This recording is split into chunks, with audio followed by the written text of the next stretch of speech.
درانه کتونکو السلام علیکم.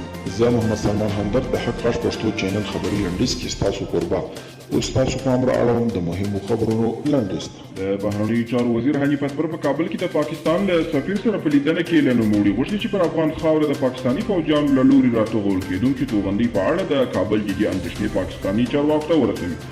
د جنوبي ګوند مشر مارشال عبدالرشید دوستم وایي چې که چیرې سیاسي رهبران خپلمنځي اختلافاتو دوام ورکړي نو په خبرو کې به طالبان برلاسي وي او میدان به هماغه دوی ته پاتې وي.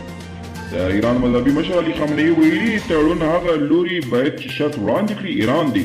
نوموړي زیاته کړې که امریکا غواړي ایران بیرته خپل تعهداتو سره وګرځوي نو لومړی باید امریکا پر دغه هیواد لګول شوي بندیزونه لغوه کړي څو دوی ډاډه شي چې آیا امریکا په رښتیا هم د مسایلو حل غواړي او که نه.